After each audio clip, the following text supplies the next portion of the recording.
Opening. The question of when to walk away. I have spent years studying human relationships, not just through Stoic writings, but by observing the quiet unraveling of real lives. For all our talk of loyalty, an unsettling truth remains.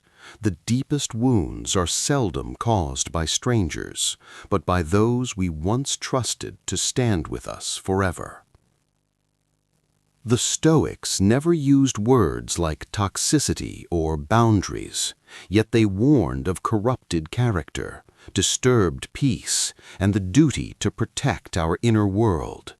They understood that not every bond elevates us. Some suffocate, distort, and draw us away from virtue until we barely know ourselves. And so the central question emerges. When does patience turn into self-betrayal? When does loyalty become self-destruction? When does love require distance instead of closeness? Modern culture glorifies endurance, praising those who stay, absorb, and forgive without end. But the Stoics, realistic rather than cold, insisted that friendship must be chosen.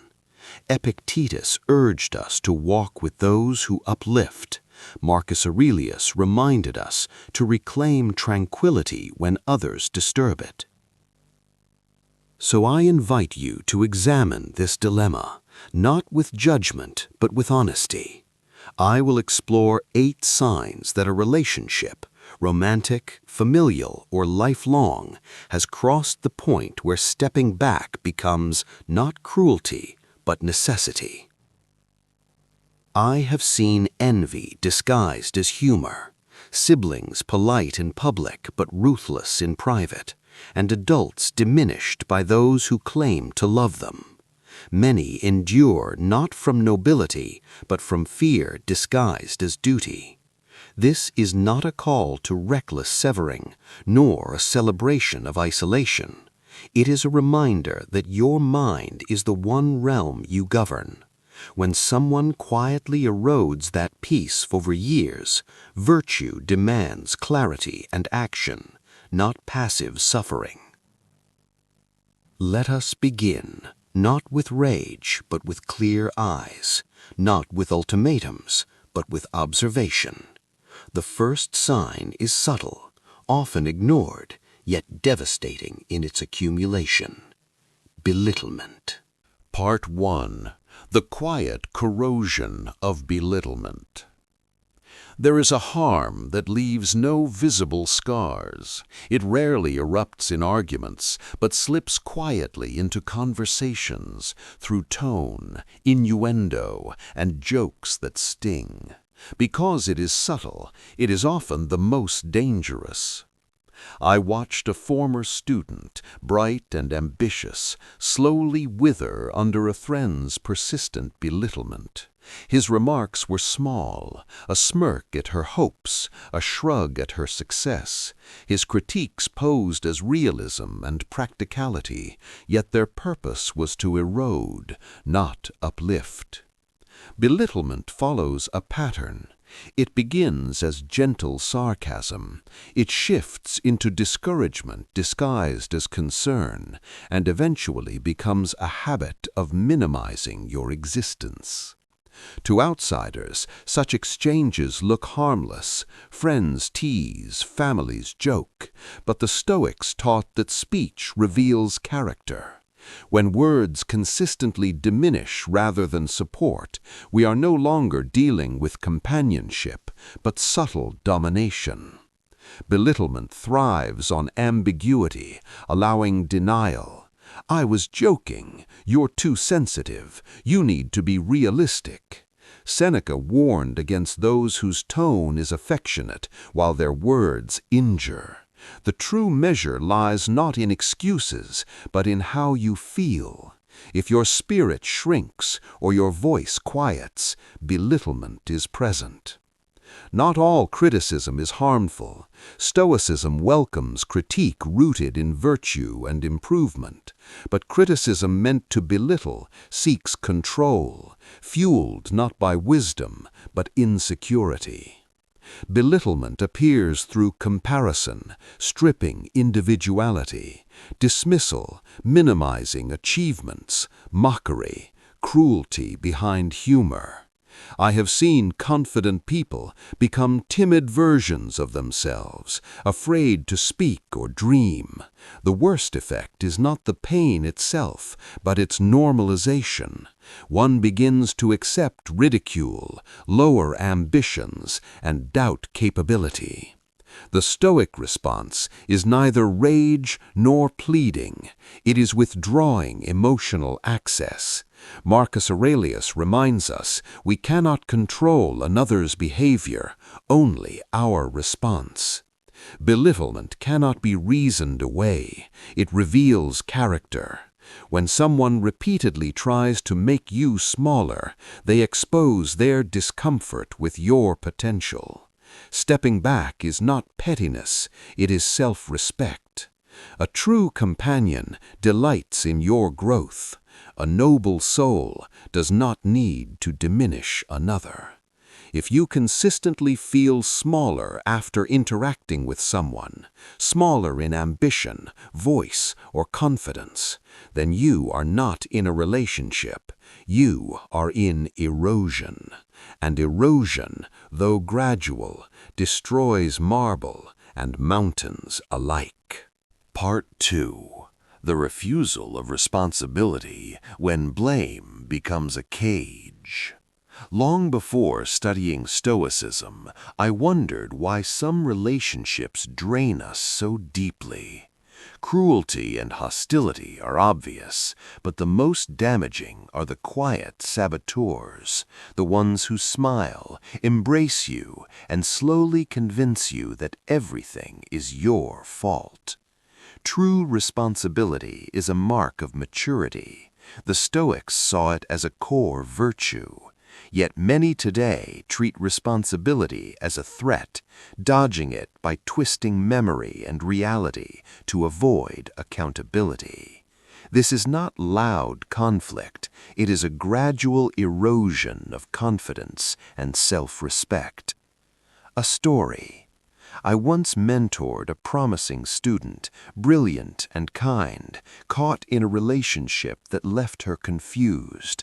She apologized in every argument, felt unreasonable in every conflict, and carried blame that wasn't hers. She asked me, "How can I be sure I'm not the problem?" She had absorbed guilt created by someone who mastered emotional deflection, turning their mistakes into her burden. That is the power of people who refuse responsibility. They use others as mirrors that excuse them. The Stoic lens. Epictetus taught that disturbance comes from judgment. Responsibility refusers corrupt judgment by rewriting conversations and weaponizing language. Those around them begin to doubt events and eventually themselves. Seneca warned that falsehoods, once believed, anchored deeply. Avoid responsibility long enough and you start believing your distortions. In close relationships, this becomes devastating. Seekers of truth are disarmed. Peacemakers are guilted. Caretakers end up responsible for someone else's chaos. The anatomy of avoidance. Irresponsibility reveals itself subtly. Selective memory, strategic confusion, minimization, blame shifting, emotional theaters, victimhood.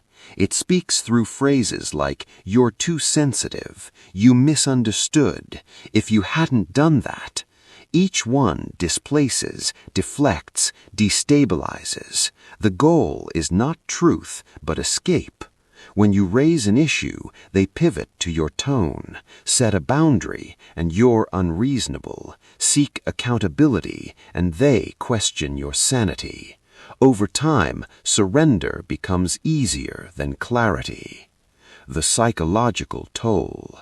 People ask, why not leave? But their methods are gradual. Their power lies in confusion, not force. Walking away requires clarity, and confusion blurs the exits. Doubt imprisons. You question memory, emotions, worth. Their legacy is not broken bones, but broken confidence. The Stoic counterweight. Stoicism warns, surrendering your judgment makes you captive. Marcus Aurelius wrote, "Look within." Responsibility refusers demand the opposite. Look to them. The antidote is clarity. Observe patterns over apologies, behavior over excuses. A responsible person apologizes without protest, reflects without defensiveness, grows without resentment.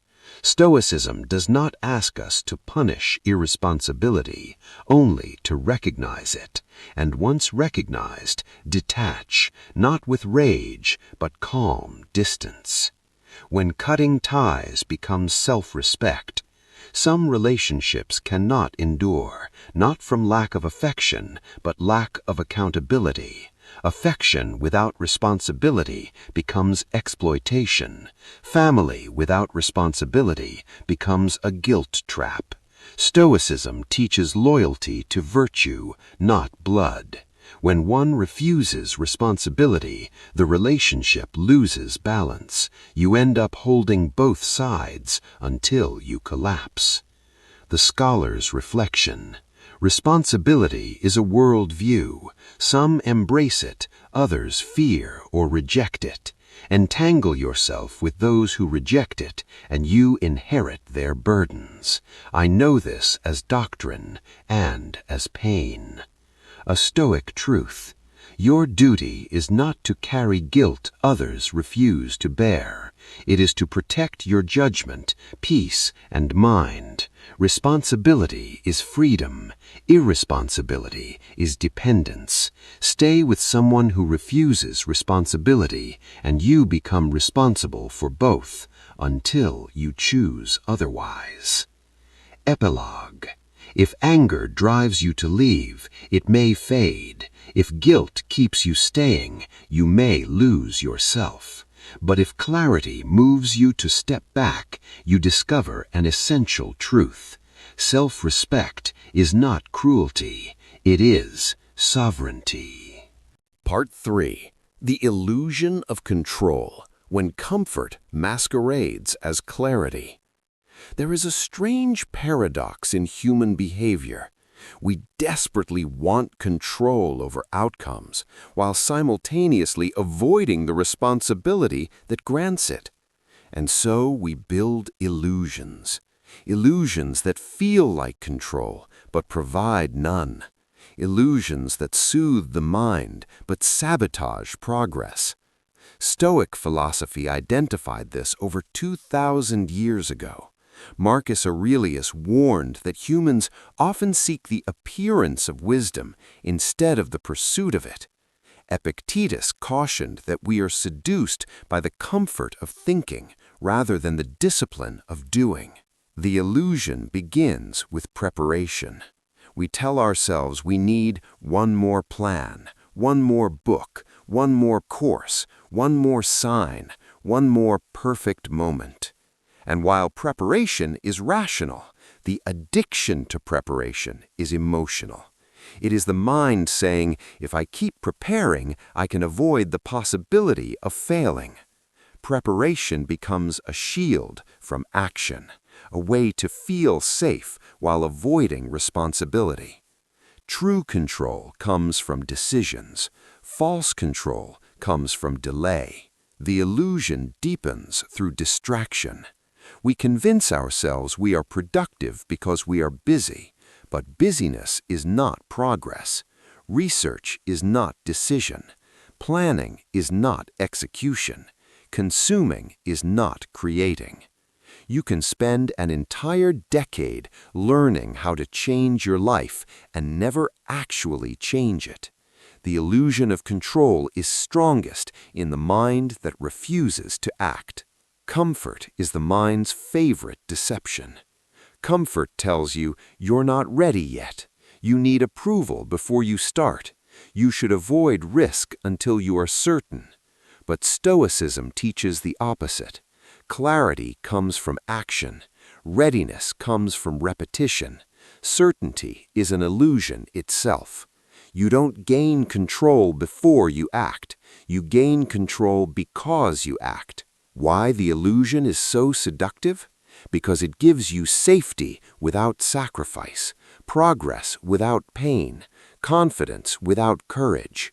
It allows you to feel powerful while remaining passive.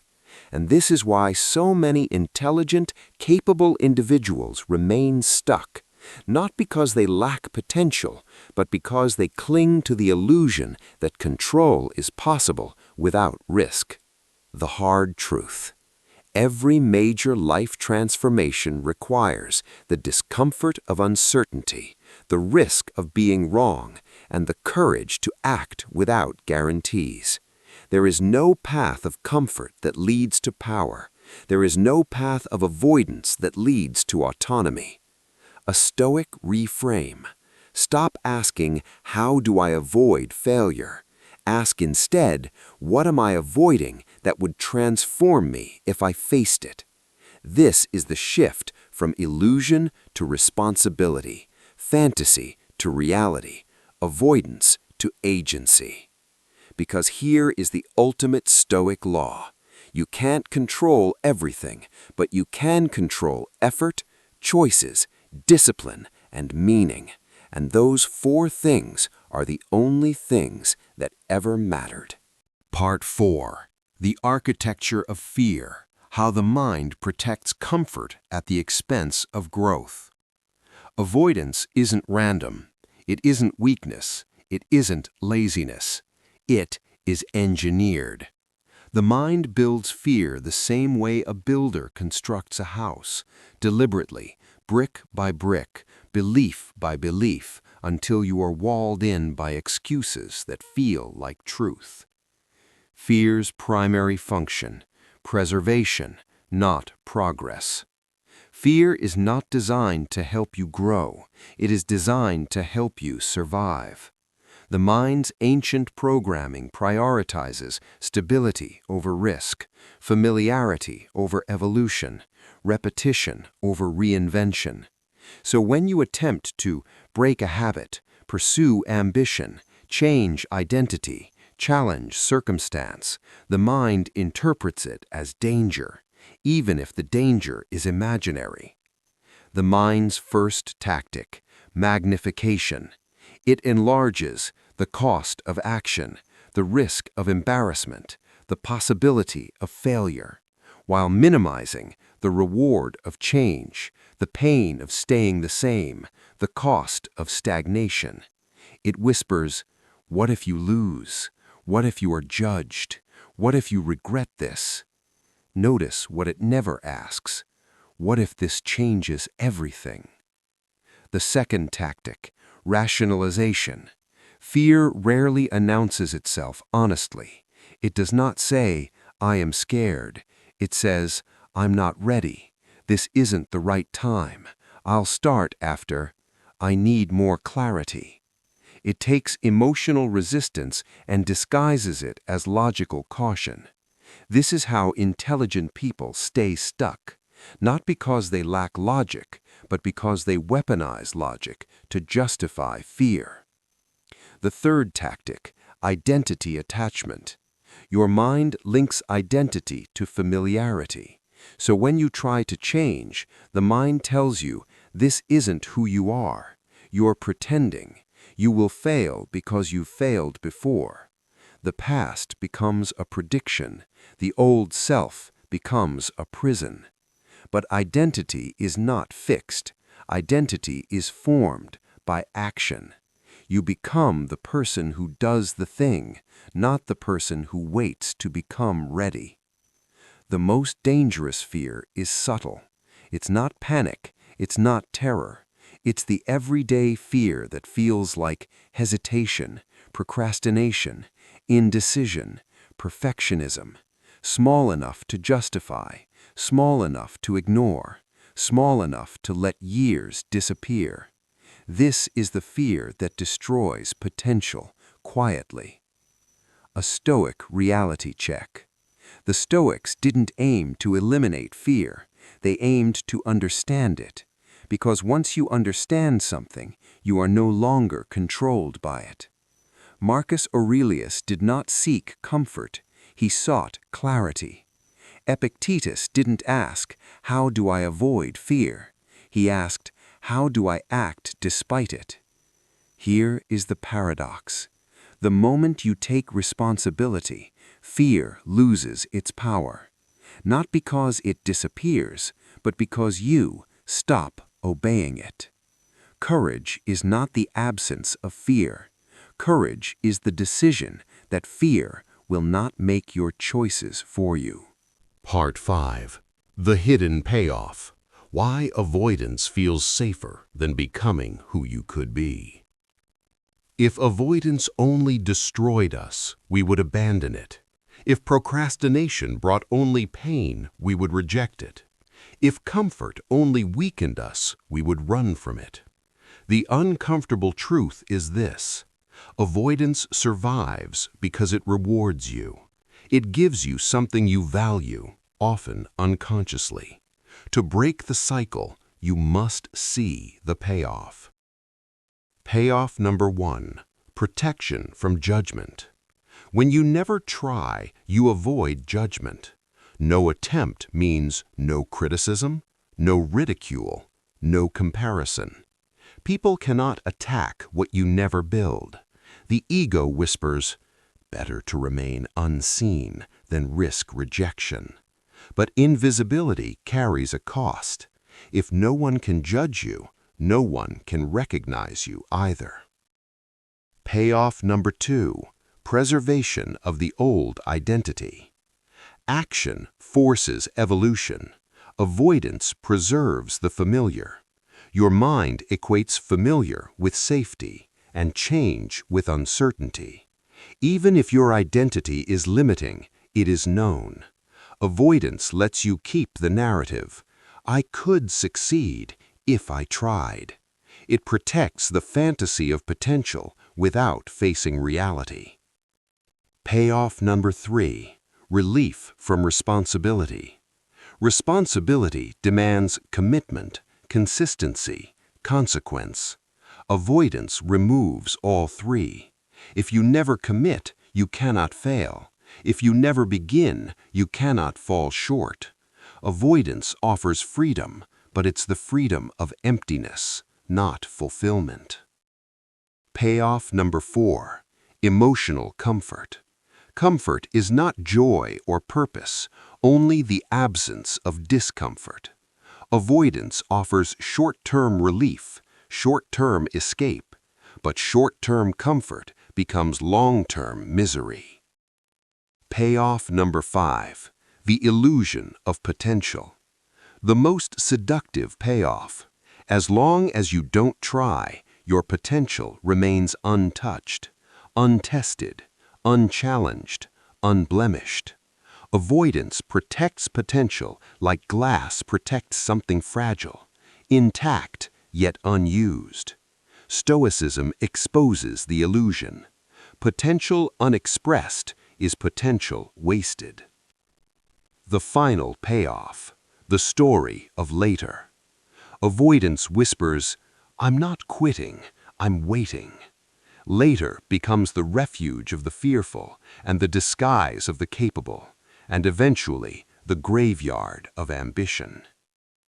The price of the payoff. In exchange for short-term rewards, you sacrifice self-respect, growth, opportunity, mastery, meaning. Avoidance grants comfort while stealing your future. Comfort grants relief while denying becoming. A Stoic distinction. The easy path preserves you. The difficult path transforms you. Avoidance protects who you are. Responsibility reveals who you could be.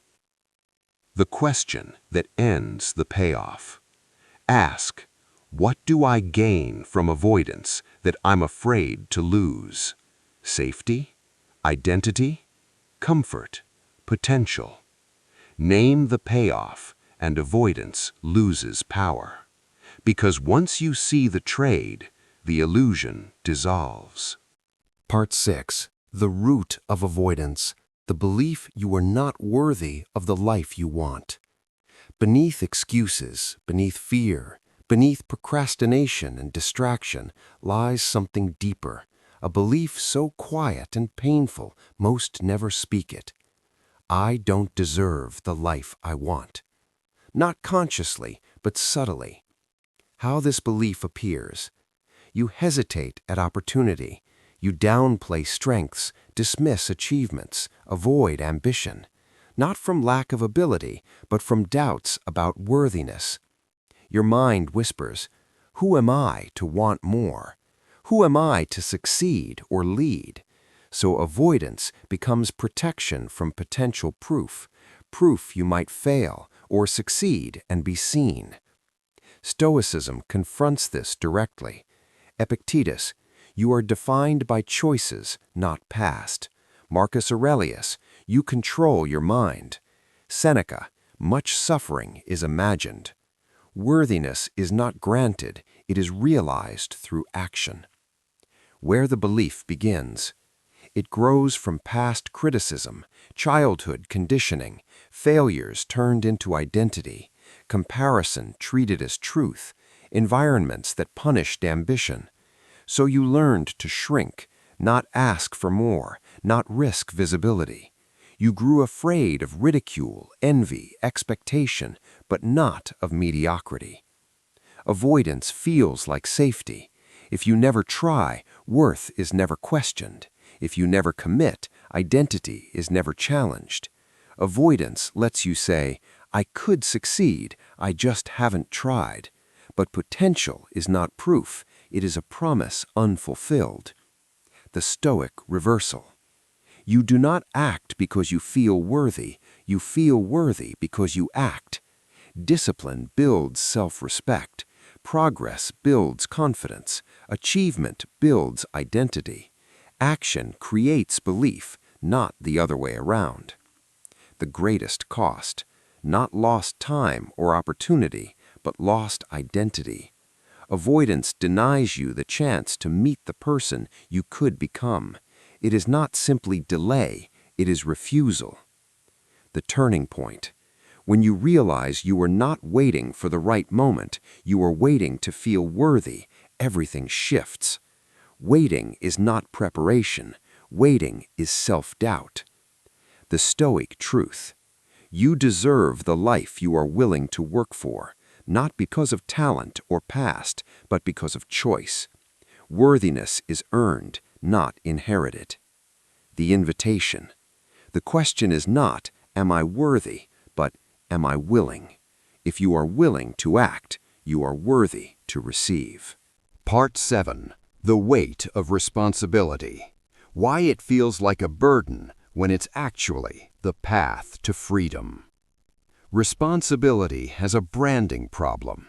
To most people, it feels like pressure, obligation, burden, and restriction, like a weight on your back. So we avoid it. Commitment, ownership, decisive action.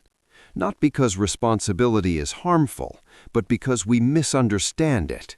Responsibility equals control. They are inseparable. When you surrender responsibility, you surrender control. Blame hands control to others. Excuses give it to circumstances. Procrastination gives it to time. Avoidance gives it to fear. Responsibility feels heavy because it carries power. Avoidance feels light because it carries nothing. Why does responsibility feel dangerous? Because the subconscious equates it with the possibility of failure. If you take ownership, you might fall, be wrong, be judged, or be exposed. Responsibility requires courage. Avoidance requires nothing and feels easier until the consequences arrive. The Stoics saw responsibility not as burden, but as freedom. You cannot control fate, others, or external chaos, but you can control thought, action, discipline, judgment, and intention. Responsibility grants power where power is real.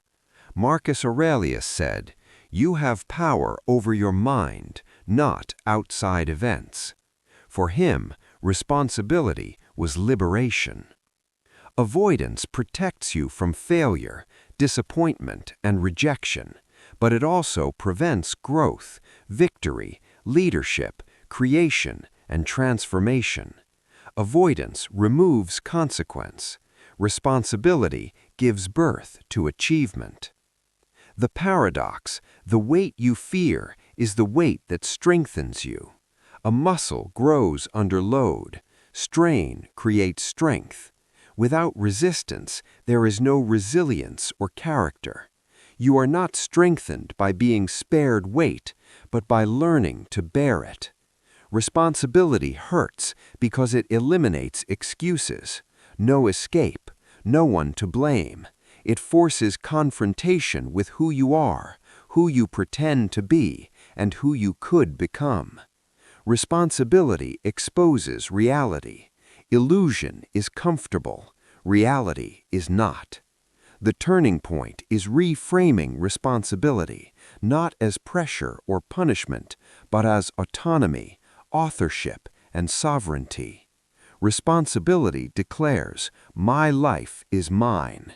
Avoidance whispers, "I hope things change." Responsibility replies, "I will change them." The Stoic equation is simple. Responsibility leads to control. Control leads to power. Power leads to freedom. Avoidance steals all three. Final insight: the heavier the responsibility, the greater the freedom that follows. Avoidance feels light today and suffocating tomorrow. Responsibility feels heavy now and liberating later. Part 8. The Motivation Trap. Why action must come before clarity, confidence, and courage. Most people wait for motivation, confidence, clarity, or inspiration before acting. They assume action must follow emotion. But this belief, this cultural myth, is the greatest trap. Because motivation is not a cause, it's a consequence. The lie: I need to feel ready first. Readiness is a feeling, and feelings are unreliable. If action requires readiness, nothing begins, nothing changes, nothing gets built. Anyone can act when inspired. Greatness begins when you act without inspiration. The Stoics understood long before psychology.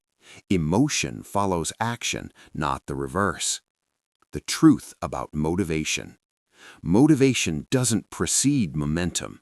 Momentum produces motivation. The gym is hardest before you begin. Writing is hardest before the first sentence. Discipline is hardest before the routine exists. Emotion is the reward of action, not its fuel. Clarity comes from doing. You cannot think your way to certainty. Planning shows possibilities. Action reveals reality. You discover what works, what doesn't, what matters, and what aligns by moving. The Stoics believed experience teaches more than contemplation. Thought without action becomes illusion. Action without thought becomes recklessness. Wisdom is their union. Confidence is earned. Confidence is not a prerequisite, it's a byproduct. You earn confidence by keeping promises, showing up, surviving setbacks, and proving capacity. Confidence is self-trust, built only through action. The timid wait for confidence, the courageous act their way into it. Courage is acting with fear present. Courage is not the absence of fear, but refusing to let fear decide. You will never feel fearless at the start, and you will feel fear any time the goal is meaningful. The Stoic standard: act by values, not emotion. Why waiting feels rational. Waiting protects ego, comfort, identity, and reputation. It offers deniability. If you don't start, you can't fail, be judged, or feel pain. Waiting is elegant avoidance, socially acceptable, intellectually justified, emotionally tempting, but still avoidance. The Stoic reframe. Don't wait to feel motivated, move until motivation comes. Don't wait for confidence, act until confidence forms. Don't wait for clarity, create it through execution. Action is the spark, not motivation. The moment everything changes. It's when you stop asking, "How do I feel?" and start asking, "What must be done?" That is the birth of discipline. Discipline is reliable, especially when emotion isn't. The final distinction. Average people wait for permission from emotion. Extraordinary people follow values. The Stoics did not worship mood, but mastery. And mastery begins not with belief or motivation, but with movement. Part 9. The two forms of suffering, the pain of avoidance versus the pain of growth. Here is a truth most people spend their entire lives trying not to face. You do not escape suffering by avoiding responsibility. You only exchange one kind of suffering for another. Avoidance feels painless in the moment, but it creates a deeper, slower, more corrosive pain over time. Growth is painful, but stagnation is torture. The pain of growth. Growth brings discomfort, uncertainty, challenge, effort. It demands discipline. It invites failure. It requires sacrifice. This pain is sharp. It is immediate. It is honest. It punishes you now to reward you later. The pain of avoidance. Avoidance brings regret, self-doubt, resentment, guilt. It creates wasted potential, shrinking confidence, lost opportunity, quiet despair. This pain is slow. It is subtle. It is silent. It punishes you later for the comfort you chose now. One pain leads somewhere, the other leads nowhere. The pain of growth builds strength, expands identity, creates opportunity, increases freedom, shapes character. The pain of avoidance weakens resolve, shrinks identity, kills opportunity, reduces autonomy, erodes self-respect. Avoidance is not the absence of pain. It is the absence of progress. The Stoic understanding. The Stoics did not deny hardship. They accepted it as the cost of becoming. Seneca said, "Difficulties strengthen the mind." Marcus Aurelius wrote, "The impediment to action advances action." Obstacles are not roadblocks, they are raw materials. Avoidance rejects the raw material of growth. Why avoidance feels easier? Because its consequences are delayed. You don't feel the regret today. You don't feel the wasted years today. You don't feel the lost potential today. You feel relief today. You feel comfort today. You feel escape today. Avoidance is pleasure now, pain later. Growth is pain now, power later. The most insidious pain of all. It is not the pain of failure. It is the pain of knowing I could have done more. I could have tried. I could have become someone else. This pain grows in silence. It accumulates in memory. It turns ambition into bitterness. It is the pain of a life unlived. The inevitable choice. You do not choose whether to suffer. You choose how to suffer. The pain of discipline or the pain of regret. The pain of responsibility or the pain of avoidance, the pain of growth or the pain of stagnation. There is no path without pain. There is only pain with purpose and pain without purpose. The Stoic advantage. Stoicism does not eliminate hardship, it gives meaning to it. When hardship serves growth, it no longer feels like punishment. Suffering becomes voluntary sacrifice, an investment, not a tax. The turning point. When you realize it's not that responsibility hurts, it's that avoidance hurts more. That is the moment accountability becomes appealing. Because you see the truth, you are not choosing between comfort and pain. You are choosing between temporary pain and permanent pain. Part 10. Responsibility as the gateway to personal power. Avoidance drains you. Blame weakens you. Denial shrinks you. Responsibility, the thing most people run from, does the opposite. It is not punishment, it is power. The paradox most people miss. People assume responsibility brings more weight, stress, pressure, and effort. Yes, it demands effort, but the moment you accept responsibility, you stop being controlled by circumstance. Responsibility gives you agency, influence, direction, and clarity. It puts you in the driver's seat. Avoidance says, I can't. Responsibility asks, how can I? Avoidance asks, why me? Responsibility asks, what now? The transfer of power.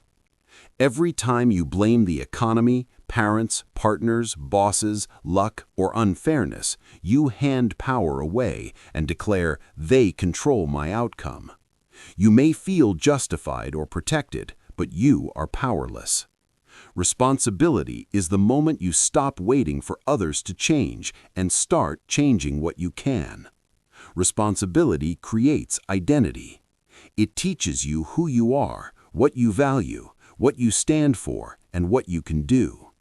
Identity isn't discovered in comfort, but in challenge. Strength comes from overcoming, not avoiding. Confidence comes from navigating risk, not escaping it. Responsibility is identity in motion. Responsibility creates freedom. Most believe responsibility limits freedom. Stoicism flips this. Irresponsibility traps you in reaction, dependence, insecurity, stagnation, and regret. Responsibility frees you to choose, act, improve, adapt, and pursue. The more responsibility you accept, the more freedom you create. Stoicism's core claim. Responsibility is philosophical as well as practical.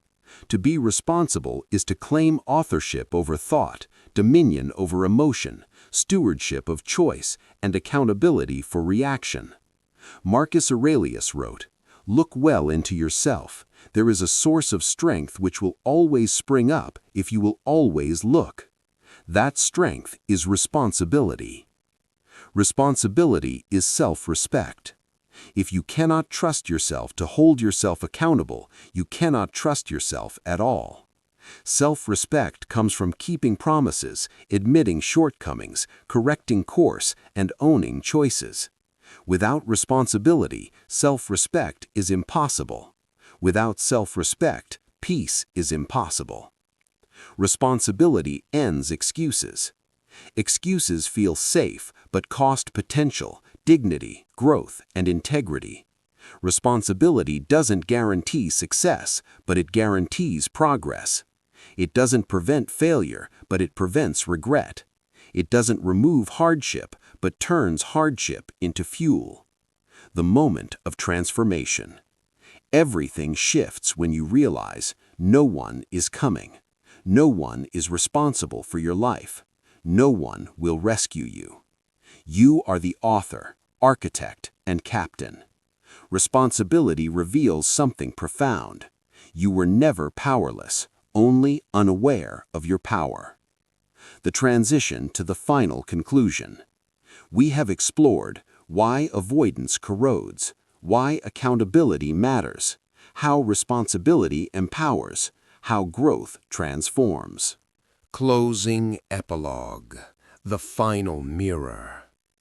Everything we explored points to one uncomfortable truth. People fear responsibility because it exposes reality, our habits, excuses, potential, and the time we wasted waiting instead of creating. Responsibility is terrifying because it destroys comforting illusions. No blaming luck, no blaming difficulty, no blaming others. When you accept responsibility, you accept that your life is shaped by your choices, what you tolerated, avoided, prioritized, and neglected. That realization hurts, but it also frees you. If your choices built this life, your choices can build another. That's the paradox. Responsibility feels heavy at first. Avoiding it is what truly weighs you down. Irresponsibility traps and stagnates. Responsibility frees and empowers. Irresponsibility binds you to the past. Responsibility gives you the pen to rewrite the future. This is why history's philosophers, warriors, and builders agreed. Freedom is not escaping responsibility. Freedom is accepting it for your mindset, reactions, habits, goals, time, integrity, and direction. You don't control everything that happens, but you control how you interpret, respond, and what you do next. That is power. So the choice is this: live reactively, blame circumstances, wait for rescue, or claim authorship and become who you were meant to be. No one will force you. Responsibility is voluntary. Few take it, but those who do, imperfectly, inconsistently, even fearfully, transform. Not because they are special, but because they stopped waiting and started choosing. The question is no longer, what is the world doing to me? But, what will I do next? That answer shapes your identity, relationships, future, and legacy. Responsibility is not a burden. It is a doorway, and on the other side is the life you came here to build.